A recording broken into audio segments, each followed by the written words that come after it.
আলহামদুলিল্লাহ আমরা সবাই ভালো আছি। আমাদেরকে ভালো রেখেছে কে? আল্লাহ। আমাদেরকে সুস্থ রাখে কে? আল্লাহ। আবার মাঝে মাঝে অসুস্থ বানিয়ে পরীক্ষা করে কে? আল্লাহ। এজন্য সব সময় প্রশংসা করতে হবে কার? আল্লাহ। সকালবেলা আল্লাহ। আওয়াজ করে বলেন, সকালবেলা, আল্লাহ। বিকেলবেলা, আল্লাহ। রাত্রিবেলা, আল্লাহ। খাওয়ার সময়, আল্লাহ। ঘুমানোর সময়, আল্লাহ। ভোট দেওয়ার সময়। আল্লাহ। যারা এই চমৎকার প্রোগ্রামের জন্য পারমিশন দিল, অ্যারেঞ্জ করলো, টাকা দিয়ে, বুদ্ধি দিয়ে, পরামর্শ দিয়ে যারা এই জান্নাতের বাগানকে সাফল্যমণ্ডিত করলো, আল্লাহ তাদের সবাইকে কবুল করুক। আল্লাহ তাআলা এই প্রোগ্রামটাকে আমাদের নাজাতের ওসিলা বানাক। বলছিলাম আমরা সব সময় প্রশংসা করব একজনের, তিনি কে? আল্লাহ। চাইবো একজনের কাছে, তিনি কে? আল্লাহ। নাকি খাজা বাবার কাছে যাবেন, মাজারে যাবেন, ল্যাংটা বাবা? বানসারামপুরে আছে নাকি এগুলা? এগুলো রাজধানী বানসারামপুর না? আল্লাহ হেফাজত করো। এগুলোর সাথে ইসলামের কোন সম্পর্ক? বিষ্ণু বলেছেন, ইযা ইসতাআনতা ফাসতাইন বিল্লাহ, ইযা সাআলতা ফাসআলিল্লাহ। যখন কিছু চাইতে মনে চায়, চাইবা কার কাছে? যখন সাহায্যের দরকার হয়, সাহায্য চাইবা কার কাছে? বিপদে পড়লে শেয়ার করবা কার কাছে? নাকি ফেসবুকে শেয়ার করবেন? ফেসবুকে শেয়ার করবেন না? আমরা বিপদে পড়লে সবার আগে ফেসবুকে শেয়ার। আসলে শেয়ার করা দরকার কার কাছে? কারণ তিনি অফুরন্ত ধনভাণ্ডারের মালিক, তার কোনো কমতি নাই, ঘাটতি নাই। হাদিসে কুদসিতে এসেছে, ইয়া ইবাদি লাউ আন্না আউওয়ালাকুম ওয়া আখিরাকুম ওয়া ইনসাকুম ওয়া জিন্নাকুম কামু আলা সাঈদিন ওয়াহিদ। পৃথিবীর সব মানুষগুলো যদি এক ময়দানে দাঁড়িয়ে আল্লাহর কাছে চাওয়া শুরু করে, আল্লাহ আমার এটা দাও, সেটা দাও, একের পর এক আল্লাহর কাছে চাইতে থাকে, আর আল্লাহ যদি সব বান্দাদের মনের সব আকুতি পূরণ করে দেয়, সবও দিয়ে দেয়, আল্লাহর ক্ষমতার, আল্লাহর প্রাচুর্যের, আল্লাহর ধনভাণ্ডারের 1 ইঞ্চিও কমবে না। এজন্য বিপদে পড়েছেন, চাইবেন কার কাছে? আল্লাহ। ছেলে হয় না, চাইবেন কার কাছে? আল্লাহ। খাজা বাবার কাছে চাওয়া যাবে না তো? কেউ ফিরে না খালি হাতে, খাজারে তোর দরবারেতে। বলে না এগুলা? এগুলো বলা যাবে না। চাইতে হবে একজনের কাছে, তিনি কে? আল্লাহ। ইন্টেলেক্ট খাটান, আকল খাটান, কমন সেন্সকে খাটান। এই যে বলা হয় খাজার দরবার থেকে কেউ খালি হাতে ফিরে না, ভুয়া কথা। অনেকে দামি ঘড়ি পরে যায়, পরে ঘড়ি চুরি হয়, খালি হাতে ফিরে। পকেট ভর্তি টাকা নিয়ে যায়, টাকা চুরি হয়ে যায়, খালি পকেটে ফিরে। বাটার জুতা পড়ে যায়, অ্যাপেক্সের জুতা পড়ে যায়, ধাক্কার চোটে জুতা কই আর উনি কই, উনি জানে না। তার মানে ফেরার সময় খালি পায়ে ফিরে। একটা দরবার থেকে কেউ কোনোদিন খালি হাতে ফিরে না। দরবারটা কার দরবার?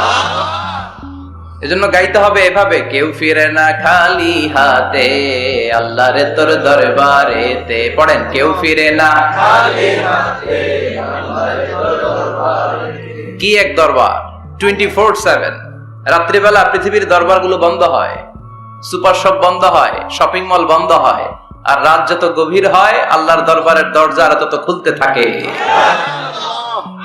এজন্য ছেলে হয় না, আল্লাহর কাছে চাবেন। মেয়ে হয় না, আল্লাহর কাছে চাবেন। ব্যবসায় লাভ হয় না, আল্লাহর কাছে চাবেন। গণক বাবার কাছে যে চাইলে কোনো লাভ নাই।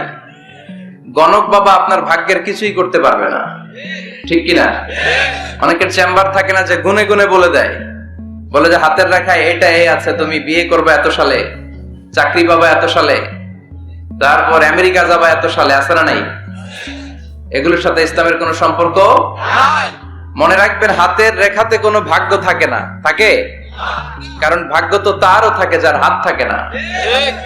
হাত নাই, পা নাই, এরকম বিকলাঙ্গ সন্তান বানসারামপুরে আছে?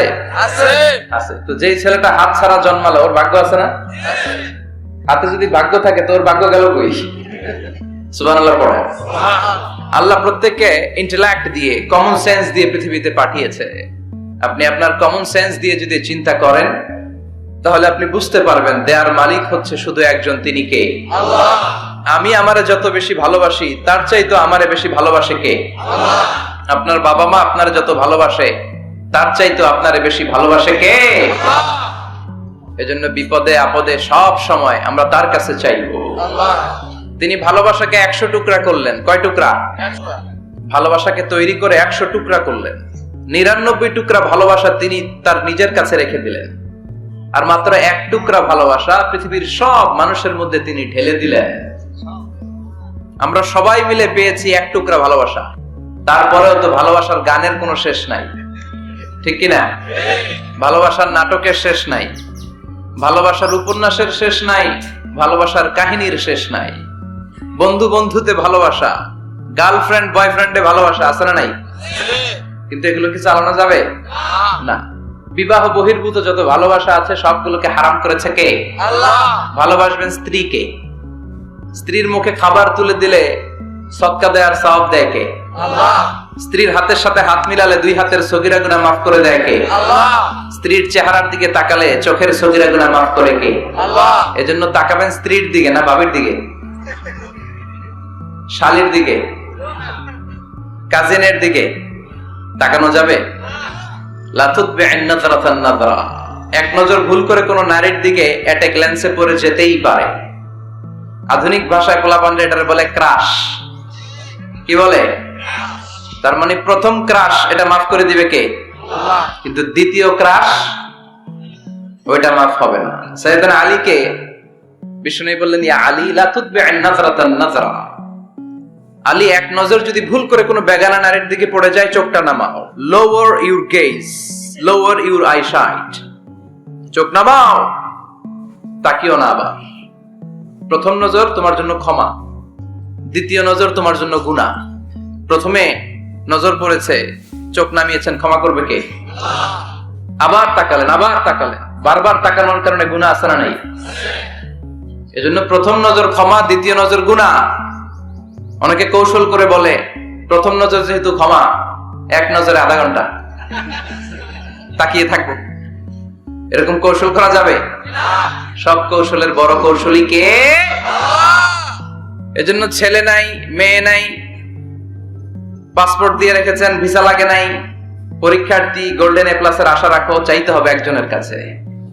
কোন গণক বাবা, কোন সাধু বাবা, কোন পীর বাবার কাছে গেলে কিছু পাওয়া যায় না। কারণ পীর সাহেব রাত্রেবেলা নিজেও কান্দে কার কাছে, ঠিক কিনা?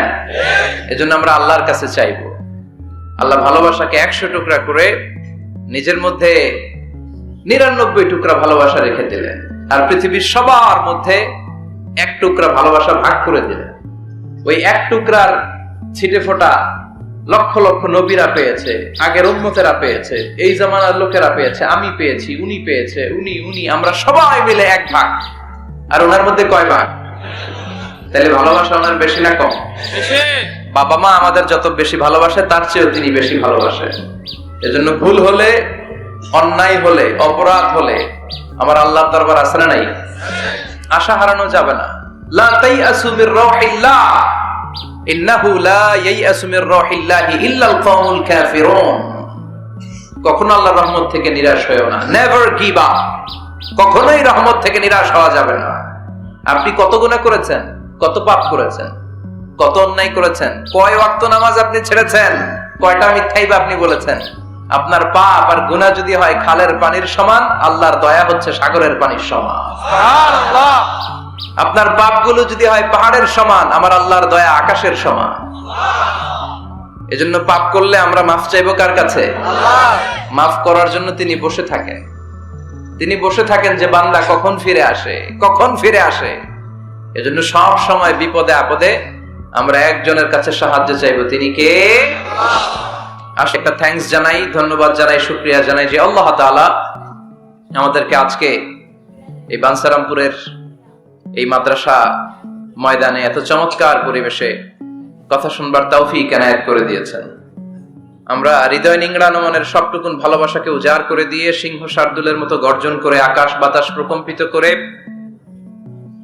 মন প্রাণ বুক মুখ একসাথে করে দেহের সবটুকুন শক্তি গলার মাঝ বরাবর এনে চিৎকার করে পড়বো কালিমাতুশ শুকর আলহামদুলিল্লাহ।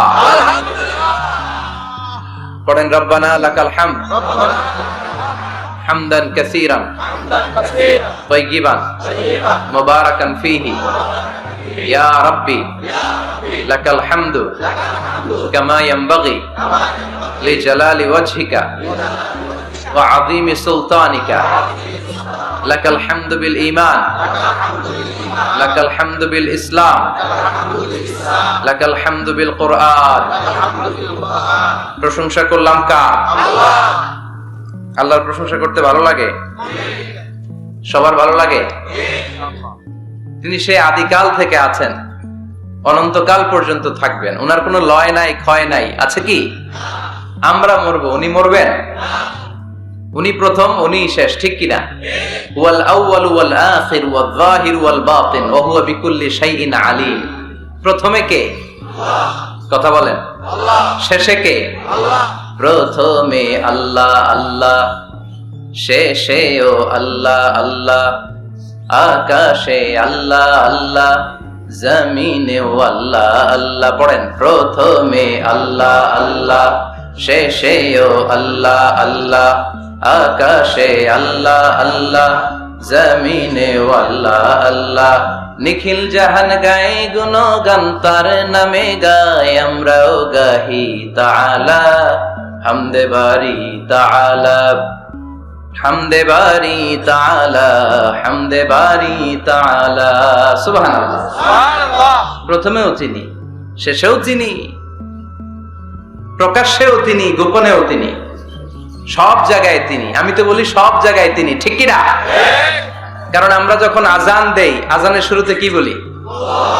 আল্লাহু আকবার বলি না? তার মানে আজানে আল্লাহর নাম আছে না নাই? কথা বলেন। নামাজে আল্লাহর নাম আছে না নাই? আমরা যখন ধারালো একটা ছুরি দিয়ে ঈদুল আজহার দিনে পশু জবাই করি, কি বলি? আল্লাহর নাম। আবার জিকিরের মধ্যে আছে কার নাম? জোরে বলেন। তার মানে আজানে আল্লাহ আল্লাহ, একামাতে আল্লাহ আল্লাহ, কোরবানিতেও আল্লাহ আল্লাহ, জিকিরেও আল্লাহ আল্লাহ। পড়েন, আজানে আল্লাহ আল্লাহ, একামাতে আল্লাহ আল্লাহ, কোরবানিতেও আল্লাহ আল্লাহ, জিকিরেও আল্লাহ আল্লাহ। নিখিল জাহান গায় গুণগান তার নামে গায়, আমরাও গাহি তাআলা হামদে বারি তাআলা, হামদে বারি তাআলা, হামদে বারি তাআলা। আল্লাহু আকবার। কি এক মধুর নাম! শুরুতেও চিনি, শেষেও তিনি, গোপনেও তিনি, প্রকাশ্যেও তিনি। পড়েন সুবহানাল্লাহ। এজন্য সব সময় প্রশংসা করব কার? আমরা যেন বেশি বেশি আল্লাহর প্রশংসা করতে পারি। আল্লাহ তুমি তৌফিক দাও। আমিন। বাঞ্ছারামপুর সুবহানিয়া ইসলামিয়া ফাজিল ডিগ্রি মাদ্রাসা হেফজখানার উদ্যোগে আজকের এই প্রোগ্রাম, আজকের এই মাহফিল। আমি এসে প্রিন্সিপাল হুজুরের সাথে কথা বলছিলাম। যোগ্য একজন প্রিন্সিপাল আপনারা পেয়েছেন, আলহামদুলিল্লাহ। পড়েন, প্রায় 18 বছর ধরে উনি লিড দিচ্ছেন, এলাকাবাসীদেরকে নিয়ে এই পর্যন্ত প্রতিষ্ঠানটিকে নিয়ে এসেছেন। আল্লাহ যেন কিয়ামত পর্যন্ত এই প্রতিষ্ঠানটাকে হেদায়েতের মার্কাজ হিসেবে কবুল করে, আমরা পড়ি আমিন। আজকের প্রোগ্রামের সভাপতি হাজী মোহাম্মদ ফজলুল হক সাহেব, ভাই ভাই জুয়েলার্স, ভিটি ঝগড়াচড়। আপনি মাশাআল্লাহ, সভাপতি চলে আসছে। প্রতিষ্ঠাতা হচ্ছে মরহুম মাতুমিয়া সরকার, জগন্নাথপুর। কথা বলেছেন হযরত মাওলানা আনম ও মাইনুদ্দিন সিরাজি। যারাই কথা বলেছেন তারা কোরআন থেকে বলেছেন, ঠিক কিনা? আর কোরআন থেকে বললেই কথাগুলো সত্যি হয়, চমৎকার হয়, ফাঁক ফোকর থাকে না। আর যদি উল্টা পাল্টা গল্প কিচ্ছা কাহিনী দিয়ে কথা বলা হয়, এটার মধ্যে ফাঁক ফোকর আছে না নাই? এজন্য তাফসীর মাহফিল গুলো, এগুলো হচ্ছে আল্লাহর পক্ষ থেকে রহমত, মার্সি এন্ড ব্লেসিংস। এটা আল্লাহর রহমত। পৃথিবীর কোথাও উইন্টার সিজনে, শীতকালে এরকম গ্যাদারিং হয় না, এত মানুষকে বসতেই দিবে না। আর যে সমস্ত দেশে আলোচনা হয় সেমিনার টাইপের, কনফারেন্স টাইপের, আমরা অনেক জায়গায় সেমিনারে, কনফারেন্সে কিছু কথাবার্তা বলি। আবার অনেক জায়গায় শর্ট তাজকিরা হয়, very short Tazkira, for 20 minutes or 15 minutes, 15-20 মিনিটের ছোট্ট আলোচনা। স্পিকারও চলে যায়, শ্রোতারাও চলে যায়। কিন্তু এই যে আসর থেকে শুরু করে মাগরিব, মাগরিব থেকে এশা অবধি রাত 10টা-11টা পর্যন্ত, এই যে শীতের রাতে মাঠে ঘাটে তাফসীর প্রোগ্রামের যে অ্যারেঞ্জমেন্ট, এটা আমার দেশ বাংলাদেশ ছাড়া আর কোথাও কি আছে? কথা বলেন। এজন্য তাফসীর প্রোগ্রামগুলোকে আমাদের সফল করতে হবে। ভবিষ্যতেও যদি কোনো তাফসীরুল কোরআনের ডাক আসে, এসে উপস্থিত হয়ে সফল করতে রাজি আছেন তো? রাজি আছেন? কারণ এখানে কোরআন থেকে কথা হয়। কোরআনের আওয়াজকে কেউ স্তব্ধ করে দিতে পারে না। এক জায়গায় তাফসির মাহফিল বন্ধ হলে আরো 10 জায়গায় সুযোগ আছে না নাই? কারণ আল্লাহর ওয়াদা যে আল্লাহ কোরআনের বাণীকে ছড়িয়ে দিবে। বিশ্বনবীকে আল্লাহ তাআলা পুরো পৃথিবীটাকে ছোট্ট করে কনসাইজ এন্ড প্রিসাইজ করে মিনিয়েচার করে বিশ্বনবীকে দেখিয়েছেন। মুহাম্মদ দেখো, this is Asia, this is America, this is Africa, পুরো মহাদেশ গুলো দেখিয়েছেন। গোটা বিশ্বটাকে বিশ্বনবীর কাছে ছোট করে দেখিয়েছেন। আর বিশ্বনবী বলেছেন, যত দূর জায়গা আমি দু চোখ দিয়ে দেখেছি তত দূর জায়গায় কালিমার বাণী পৌঁছে যাবে। পৃথিবীর কোন অপশক্তি কোরআনের আওয়াজকে থামিয়ে দিতে পারবে না। ওয়ালা বাইতা ওয়াবার ওয়ালা মাদার, কোন ছনের ঘর, পাকা ঘর, টিনের ঘর, জঙ্গল, পাহাড়, পর্বত, এমন কোন জায়গা থাকবে না যে জায়গা থেকে আল্লাহু আকবার ধ্বনি উচ্চারিত হবে না। চিল্লায় এখন ঠিক কিনা? এজন্য ইসলামের পক্ষে থাকলে লাভ না লস? আর ইসলামের বিপক্ষে গেলে সব শেষ, দুনিয়াও বরবাদ, আখিরাতও বরবাদ। এজন্য আমরা যেন সব সময় ইসলামের পক্ষে থাকতে পারি। আল্লাহ তৌফিক দাও। আর জোরে পড়েন আমিন। আমরা যে বইটা থেকে আজকে কয়েক মিনিট কথা শুনবো, বইটার নাম কি? তাফসির মাহফিলের একমাত্র সিলেবাস আল কোরআন, ঠিক কিনা? এই কোরআনের বাইরে কথা বললে এখানে খাওয়া নাই, আছে মাইর, আছে কি? এখানে যদি কেউ গীতা পাঠ করে মাইর দিবেন না? শ্রীমত ভগবত গীতা, ত্রিপিটক এগুলো পাঠ করলে মাইর আছে না নাই? কিন্তু এখানে কোরআন থেকে তেলাওয়াত হলে আমাদের তাকবীর চলে। চিল্লা এখন ঠিক কিনা? এজন্য আমরা এই বইটা থেকে কথা বলার চেষ্টা করি, এই বইটা দিয়ে মানুষকে আলোকিত করবার চেষ্টা করি। কারণ কোরআন এসেছে মানুষকে আলোকিত করতে। কোরআনের আরেক নাম হচ্ছে নূর। কোরআনের আরেক নাম কি? নূর মানে লাইট। এজন্য রব্বুল আলামিন বলেন, কিতাবুন আনজালনাহু ইলাইকা লিতুখরিজান NASA Minaj যুলুমাতি ইলান Noor. O Muhammad, I've revealed this holy and sacred book unto you in order to lead the mankind out of darkness into the light. ও নবী, কেন এই কোরআন পাঠালাম জানো নাকি? শোনো, অন্ধকারাচ্ছন্ন মানুষগুলোরে আলোর পথে নিয়ে যাওয়ার জন্য, বামপন্থী গুলারে ডানপন্থী বানানোর জন্য, জাহান্নামী গুলারে জান্নাতে পাঠানোর জন্য। পড়েন ঠিক কিনা? কোরআন পড়লে কেউ বামপন্থী থাকতে পারে না, পারে? জাহান্নামী থাকতে পারে না, পারে? অন্ধকারে থাকতে পারে না। তাকে আলোর পথ দেখায় কে? আল্লাহ। কারণ কোরআন নিজেই তো আলো। হেরার গুহা থেকে বিশ্বনবী আলো নিয়ে এসেছেন, গোটা বিশ্বটাকে আলোকিত করে দিয়েছেন। Up to the day of judgement, কিয়ামত পর্যন্ত এই আলো ছড়াতেই থাকবে, ছড়াতেই থাকবে, ছড়াতেই থাকবে। কারণ মুখের ফুৎকারে আলো কখনো নিভে যাবে না। চিল্লা এখন ঠিক কিনা? অনেকে চায় কোরআনের আওয়াজকে মাটির নিচে পুঁতে ফেলতে, ইসলামকে মাটির নিচে পুঁতে ফেলতে। কিন্তু ওরা জানে না ইসলাম হচ্ছে বীজের মতো, চারা বীজের মতো। চারা বীজ মাটিতে পুঁতে দিলে কি হয়? আবার উপরের দিকে ওঠে। সুবহানাল্লাহ পড়বেন না? সুবহানাল্লাহ। এজন্য কাফিরদের হুঙ্কার, হুমকি, ধামকি, রক্তচক্ষু আর ষড়যন্ত্রের কবলে কোরআনের কিচ্ছু হবে না, বরং গোটা বিশ্বব্যাপী কোরআনের জয় জয়কার। হাজার হাজার হিন্দু, খ্রিস্টান, বৌদ্ধ কালিমা পড়ে মুসলমান হয়ে যায়। After the Twin Tower attack, the number of Muslim community already have been doubled, tripled, multiplied. Twin Tower attack এর আগে মুসলমান আমেরিকাতে যা ছিল এখন 2 গুণ, 3 গুণ, 4 গুণ, 5 গুণ হয়ে গিয়েছে। ইউরোপ আমেরিকাতে মসজিদের সংখ্যা যা ছিল এখন বেড়ে অনেক গুণ বেশি হয়ে গিয়েছে। দিন দিন লোকজন কালিমা পড়ে রিভার্টেড, কনভার্টেড মুসলিম হতে শুরু করেছে। এটাই প্রমাণ করে এই কোরআনের বিজয়কে ঠেকাবার মতো শক্তি মহাবিশ্বে কারো নাই। চিৎকার করে বলেন ঠিক কিনা? এজন্য আল্লাহ বললেন, নবী, কিতাবুন আনজালনাহু ইলাইকা লিতুখরিজান নাসা মিনাজ যুলুমাতি ইলান নূর।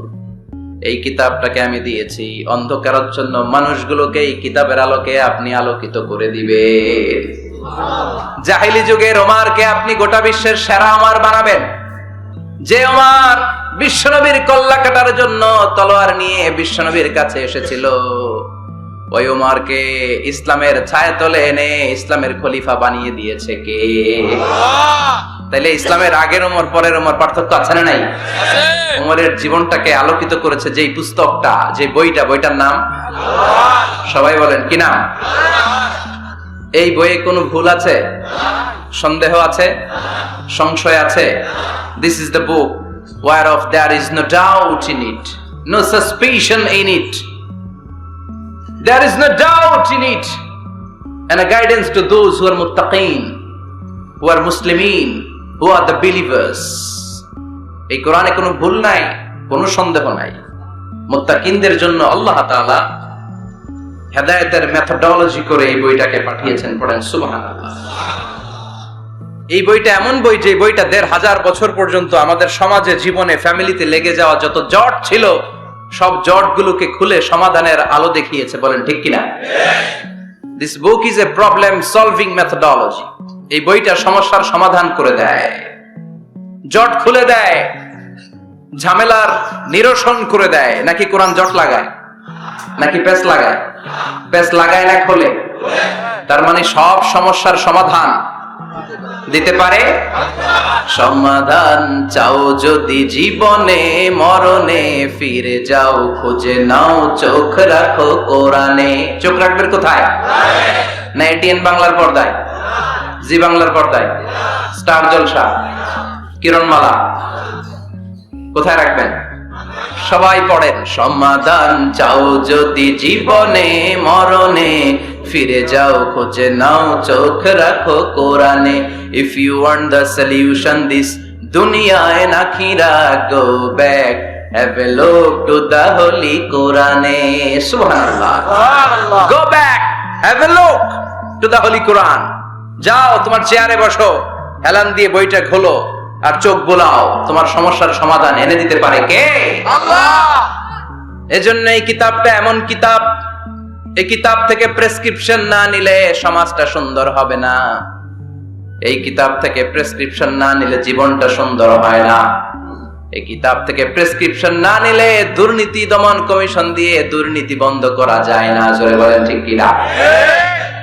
এই কিতাব থেকে প্রেসক্রিপশন নিলে সব ঠান্ডা, সবকিছুর সমাধান হয়ে যাবে। এজন্য জীবনে মরণে এই কিতাবটাকে সাথী বানাতে হবে। রাজি আছেন তো? নাকি শুধু তাফসির মাহফিলে বয়ান শুনে শেষ? কোরআন তেলাওয়াত করতে রাজি আছেন তো? Our duties to the holy and sacred book, holy Quran. আমাদের যে সমস্ত দায়িত্ব আছে এই কিতাবের প্রতি, তার প্রথম দায়িত্ব হচ্ছে recitation of this holy book. প্রতিদিন এই বইটাকে তেলাওয়াত করা, আবৃত্তি করা, সুন্দর কণ্ঠে আবৃত্তি করা। বিষ্ণু বলেছেন, মান লাম ইয়াতাগান্না বিল কোরআন ফালাইসা মিন্না। যে সুন্দর কণ্ঠে কোরআন তেলাওয়াত করে না, সে আমার উম্মত হতে পারে। এজন্য কোরআন তেলাওয়াতের দরকার আছে না নাই? কোরআন তেলাওয়াত করেন তো? কিয়ামতের দিন কোরআন যদি আমাদের বিরুদ্ধে দাঁড়ায়, জান্নাতের দরজা খুলবে না আটকে যাবে? এজন্য প্রথমত প্রতিদিন আমরা কোরআনের তেলাওয়াত করব। রাজি আছেন? মনে থাকবে? যারা কোরআন জানেন না, হুজুর কোরআন শিক্ষার আসর একটা করবেন সান্ধ্যকালীন রমজান মাসে। মুরব্বীরা, বয়স্করা যারা কোরআন পড়তে পারে না, তারা এখানে এসে কোরআন শিখবেন। রাজি আছেন তো? আমরা কোরআন জেনে বুঝে মরতে চাই। রাজি আছেন? কোরআন শিখলেও লাভ, শিখাইলেও লাভ। খায়রুকুম মান তাআল্লামাল কুরআনা ওয়া আল্লামা। The best person among you who reads Quran by himself and teaches it to others. সবচেয়ে সেরা আল্লাহর কাছে সে যে নিজেও কোরআন পড়ে, অন্যেরও পড়ায় দেয়। আপনি যদি কাউকে শুধু সূরাতুল ফাতিহাটা শিখিয়ে দেন, সে সারা জীবনের নামাজে যত সূরা ফাতিহা পড়বে তার সওয়াব তো তার থাকবেই। ওইটার একটা পার্সেন্টেজ সওয়াব আপনার আমলনামায় আছে না নাই? কি এক কিতাব! এক অক্ষর পড়লে 10টা নেকি। সুবহানাল্লাহ বাড়িতে যায় বললেন। এক আয়াত পড়লে জান্নাতের বিল্ডিং এক এক তলা করে লম্বা হতে থাকে। তেলাওয়াত নিজ কান দিয়ে ঠান্ডা মাথায় শুনলে আকাশ থেকে রহমতের ঝিরিঝিরি বারিধারা নামতে থাকে। অন্যকে শিখাইয়ে দিলে আল্লাহর কাছে শ্রেষ্ঠ লোকদের তালিকায় নাম চলে যায়। এজন্য কোরআনের সাথে অ্যাটাচমেন্ট উইথ দ্য হোলি কোরআন বাড়ানোর দরকার আছে না নাই? কোরআনের প্রতি আমাদের আরেকটা দায়িত্ব হচ্ছে টু মেমোরাইজ দ্য হোলি বুক কোরআন। কোরআনকে মুখস্থ করা। অনেকে মনে করে যারা হেফজখানায় পড়ছে এদেরই দায়িত্ব কোরআন মুখস্থ, এরাই করবে। না, এটা আমাদের সবার দায়িত্ব। এটা গ্লোবাল দায়িত্ব, এটা পুরো উম্মার দায়িত্ব। আমরা যে যতটুকু পারি, যতগুলো সূরা পারি মুখস্থ করার চেষ্টা করব। রাজি আছেন? সবাই রাজি আছেন তো? কোরআনের প্রতি আমাদের সবচেয়ে বড় দায়িত্ব হচ্ছে মাতৃভাষায় আমাদের এই কোরআনকে বুঝতে হবে। ঠিক কিনা? আল্লাহ কি বলছেন? কি আমাদেরকে জানাতে চাইলেন সব আল্লাহ বলে দিয়েছেন এই কোরআনে। নতুন করে আল্লাহ আকাশ থেকে কিছু আর পাঠাবে? সব সমাধান এই বইয়ের ভিতরে দিয়ে দিয়েছে। তো আল্লাহ কি সমাধান দিলেন, কি রোড ম্যাপ দিলেন, কি কর্মসূচি ঘোষণা করলেন জানার দরকার আছে না নাই? এজন্য কোরআনের বঙ্গানুবাদ পড়বেন। বাংলা ভাষায় কোরআন পাওয়া যায়, মোবাইলে অ্যাপস পাওয়া যায়। সব জায়গায় আমরা বলি মোবাইলের অ্যাপসে বাংলা কোরআন রাখবেন, তাফসীর রাখবেন। ইসলামিক লাইব্রেরি গুলো থেকে কোরআনের বঙ্গানুবাদ নিয়ে আসবেন। রমাদানে 7 খতম 8 খতমের কোনো দরকার নাই, একটা খতম দেন আর বাকি সময়টা মাতৃভাষায় পড়েন। আল্লাহ কি বলতে চাইলো? আল্লাহ কসমোলজির কথা, জিওলজির কথা, বায়োলজির কথা, এমব্রয়োলজির কথা, বুটানির কথা, হিউম্যান অ্যানাটমির কথা, এমন কোনো বিষয় নাই যে বিষয়ের ব্যাপারে আল্লাহ কোরআনে কোনো কথা বলে নাই। পড়েন সুবহানাল্লাহ। এজন্য মাতৃভাষায় কোরআন বুঝতে হবে। প্রতিদিন একটা করে আয়াত হলেও আমরা কোরআনের বাংলা অনুবাদ পড়ার চেষ্টা করব। রাজি আছেন? বানসারামপুরের ভাইরা সবাই রাজি?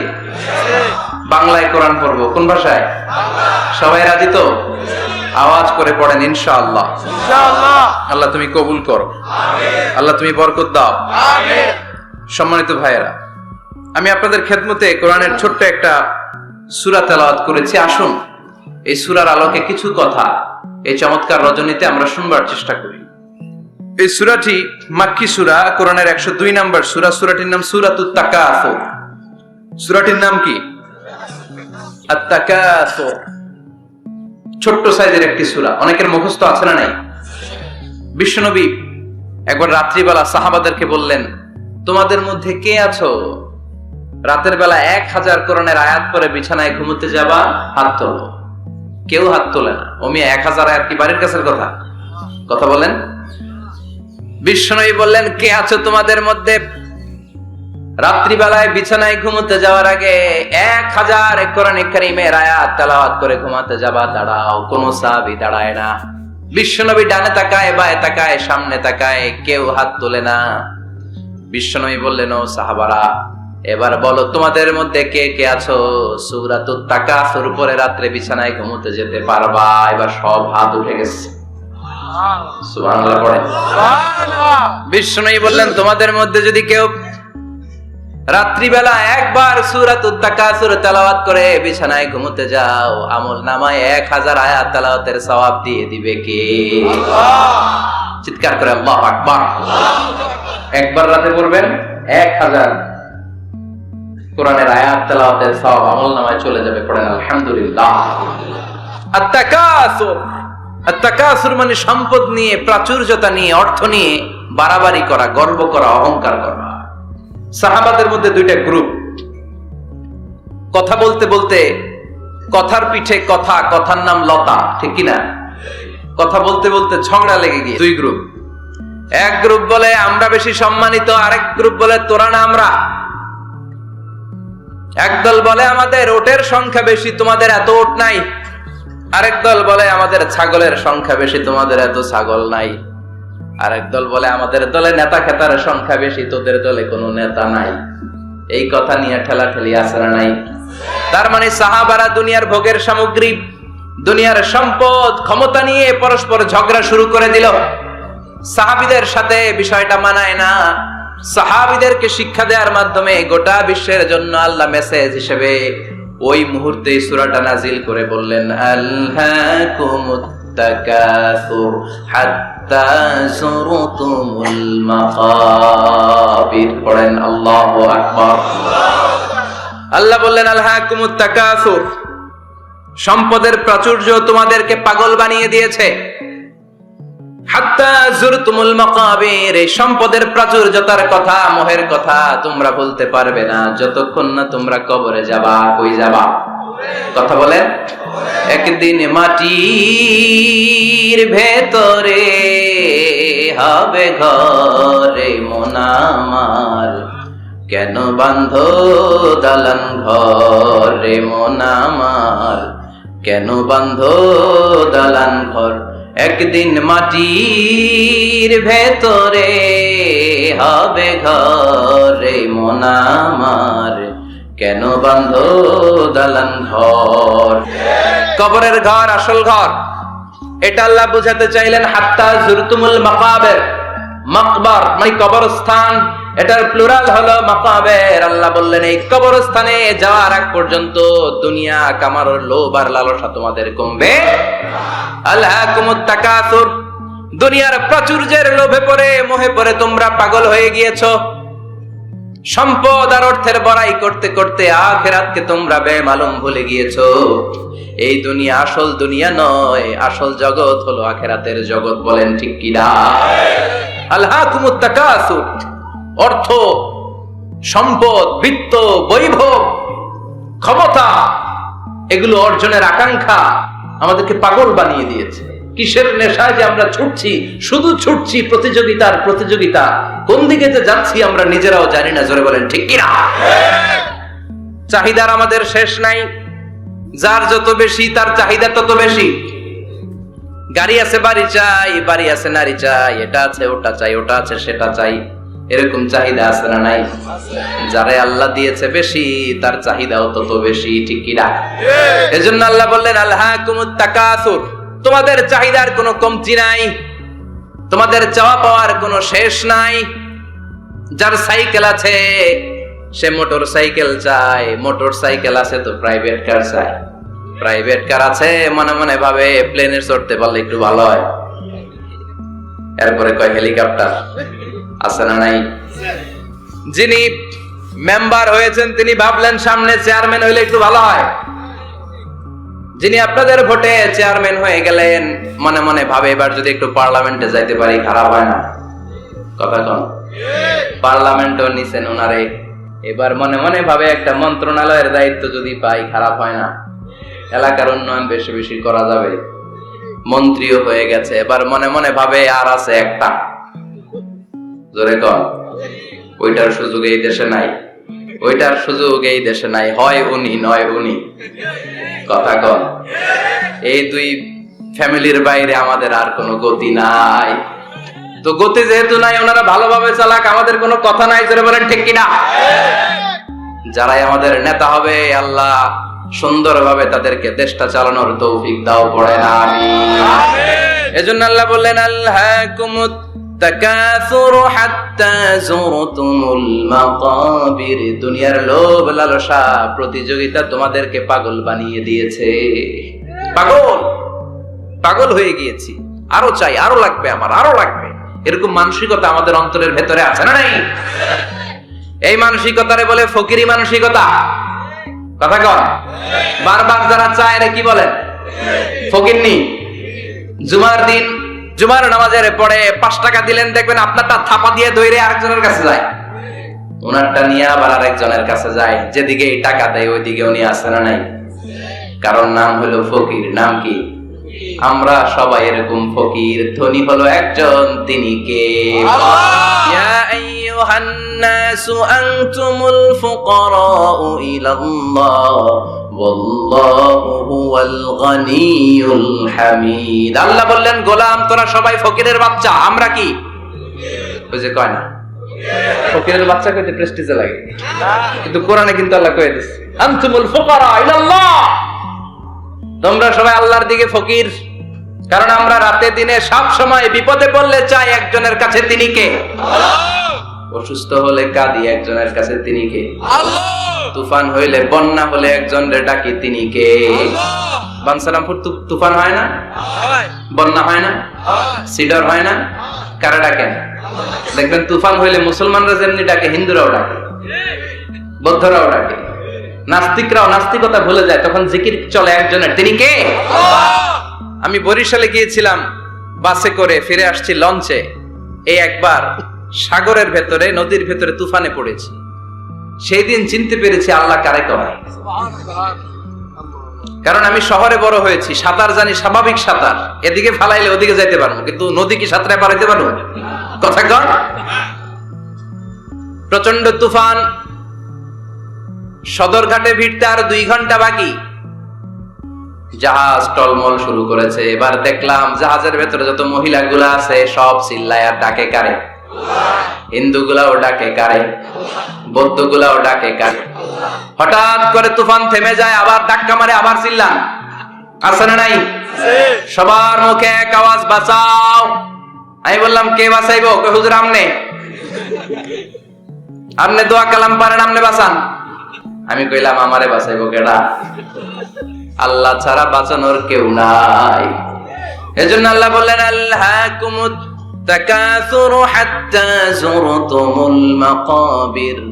তোমরা সম্পদের লোভে, দুনিয়ার লোভে পাগলের মতো হয়ে গিয়েছো। ফকিরদের যেই স্বভাব, সেরকম স্বভাব তোমাদের মধ্যে ঢুকেছে, ঠিক কি না?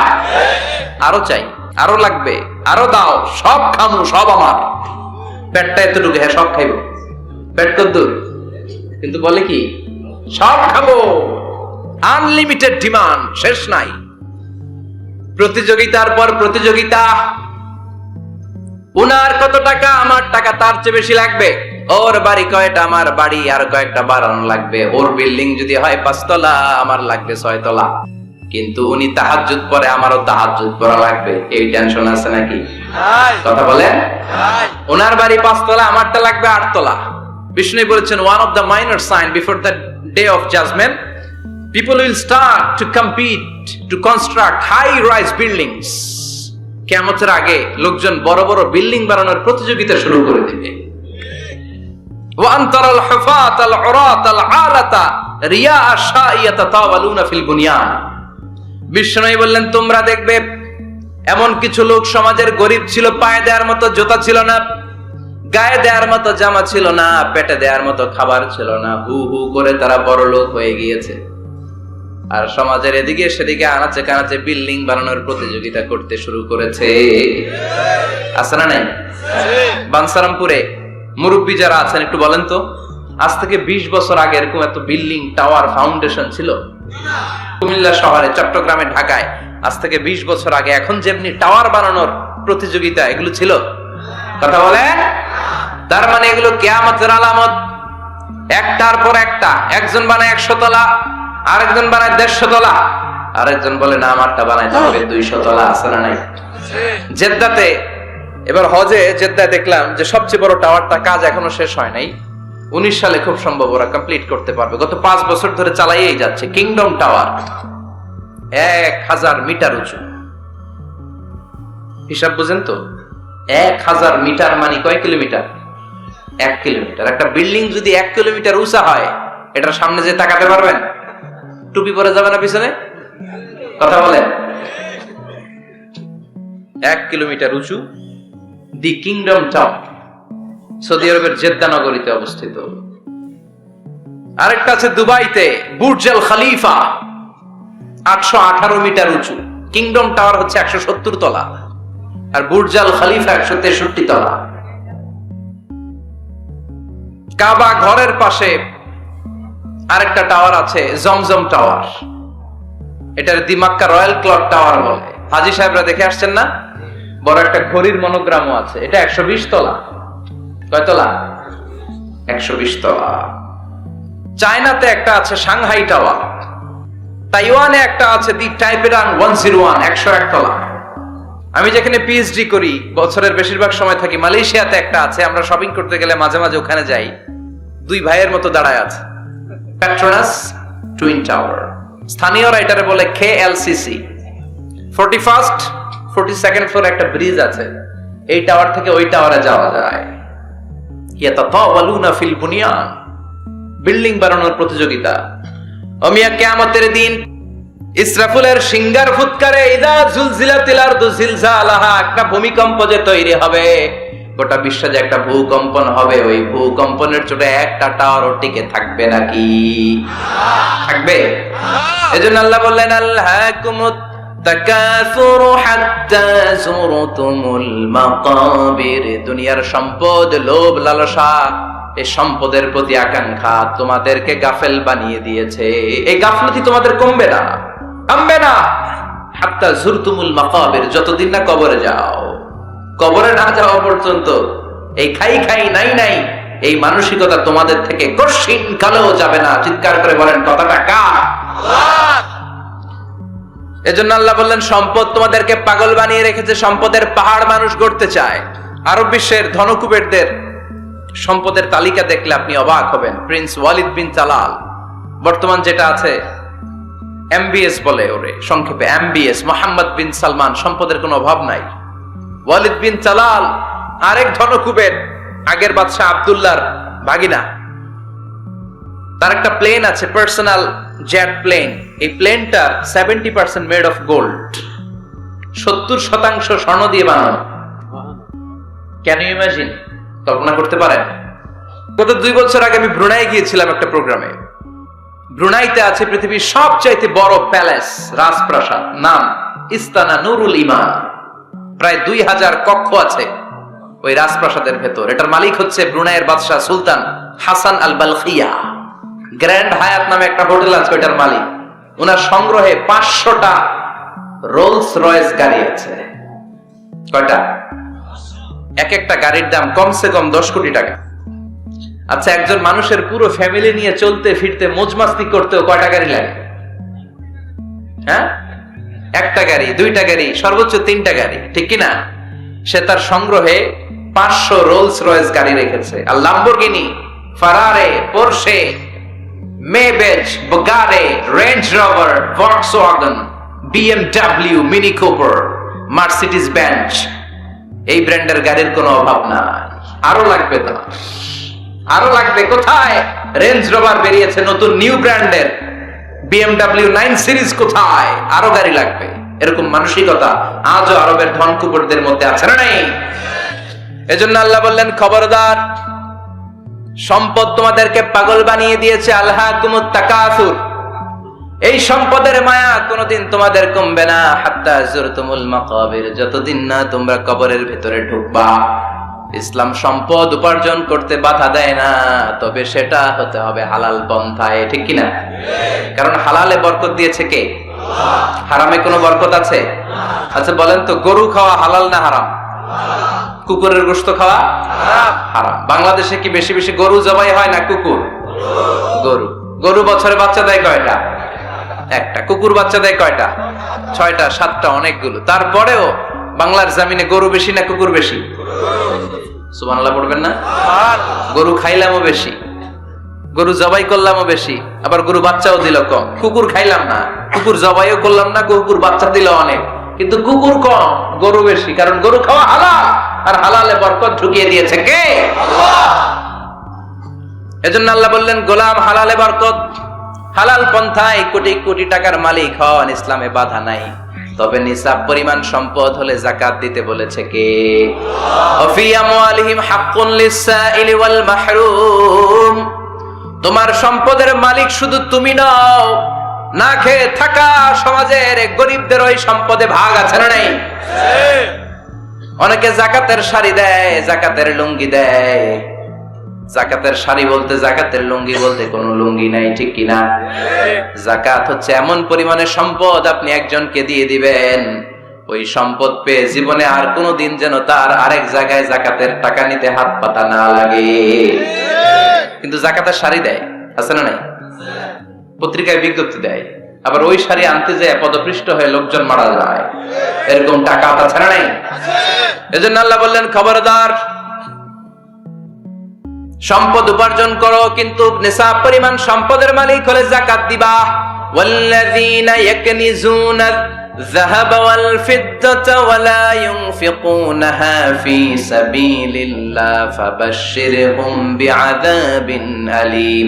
যারা সম্পদের মালিক হয় কিন্তু আমার রাস্তায় যাকাত দেয় না, ও নবী, তাদেরকে আপনি কঠিন আযাবের সুসংবাদ দেন। পড়েন নাউযুবিল্লাহ। ও মিয়া, আযাবের কি সুসংবাদ হয় না দুঃসংবাদ? কিন্তু আল্লাহ সুসংবাদ বললেন কেন? কারণ আযাবটা বড় কড়া হয়। যাকাত যারা দেয় না, ব্যাংক ব্যালেন্স করে, এফডিআর করে, সঞ্চয়পত্র কিনে রাখে, ফ্ল্যাটের পর ফ্ল্যাট কিনে রাখে, জমির পর জমি কিনে রাখে, যাকাত দেয় না, ওদের শাস্তি হবে ভয়ঙ্কর। শাস্তির তীব্রতা বোঝানোর জন্য আল্লাহ বললেন সুসংবাদ। ছেলে পরীক্ষায় ফেল করেছে, গণিত পরীক্ষায়, মা বলে, ফেল করছস, তোর বাপে আসুক, এমন মাইট দিবে, মাইট খেয়ে মজা টের পাবি। ও মিয়া, মাইট দিলে কি মজা লাগে না ব্যথা লাগে? কথা কন তো। মা তো কয় মজা পাবি, মজা টের পাবি, তার মানে মাইটটা খুব কড়া মাইর হবে, কড়া। আল্লাহ বললেন, কারুনের দিকে তাকা, যারা সম্পদের যাকাত দিস না, কারুনের দিকে তাকা।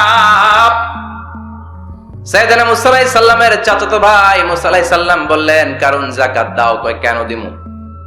কারণ আল্লাহ তোমারে সম্পদ দিয়েছে। কারণ বলে কোন আল্লাহ তাআলা আমারে সম্পদ দেয় নাই। ইন্নামা উতিতুহু আলা ইলমিন ইনদি, আমার বুদ্ধি খাটিয়ে সম্পদের মালিক আমি হয়েছি। আউযুবিল্লাহ। আমার ব্রেন খাটাইছি মিয়া, বুদ্ধি খাটাইছি, মাথার গাম পায়ে ফেলে আমি সম্পদ কামাইছি, কোন জাকাত টাকা দেব না। সাইয়েদনা মুসা আলাইহিস সালাম বললেন, দাওয়াত দেওয়ার দায়িত্ব আমার, দাওয়াত দিলাম, যাকাত দাও, না হলে কঠিন আযাব তোমার উপর চেপে বসবে। কারণ বলে পারলে তুমি শাস্তি নিয়ে আসো। সাইয়েদনা মুসা আলাইহিস সালাম আল্লাহরে বললেন, আল্লাহ অনেক আমি দাওয়াত দিলাম, গরিব দুঃখীদের মাঝে যাকাত দেন, আপনি শাস্তি পাঠান। রব্বুল আলামিন বললেন, কিছুক্ষণের মধ্যে পুরো জমিনটা কারণ তার সম্পদ সহ সব কিছুকে মাটিতে দাবিয়ে দিবে। ফাখাসাফনা বিহি ওয়া বিদারিহিল আরদ, হঠাৎ করে পুরো জমিন কারণের সম্পদ সহ মাটিতে টান দিতে লাগলো। আমি জায়গাটা নিজে দেখে এসেছি। আমি মিশরে পড়াশোনা করেছি, তো মিশরের কায়রোতে ছিলাম। কায়রো থেকে প্রায় 100 মাইল দূর হবে একটা শহর আছে ফাইউম। এই ফাইউম শহরে বহাইরা কারুন, কারুনের সব সম্পদ সহ বাড়িঘর সহ জমিন যেখানে দাবিয়ে তাকে জমিনের ভেতরে বুক গর্ভস্থ মাটির ভেতরে ঢুকিয়ে ফেলেছে, ওই জায়গাটা আজও ঠিক ওই রকম আছে। ওখানে একটা লেক হয়ে গিয়েছে, হ্রদ। মিশরীরা এখন মাছ ধরে। জমিন তাকে ভিতরে টানতে লাগলো, হাঁটু পর্যন্ত টেনে ফেলার পরে সে বলে আমি উঠে যাব। কোমর পর্যন্ত মাটির ভেতরে গেড়ে গেল, সে বলল আমি বেঁচে যাব। এবার গলা পর্যন্ত যখন দেহটা মাটিতে দেবে যায়, এবার হাত তুলে বলে, মুসা সব সম্পদ তোমার, আমারে বাঁচাও।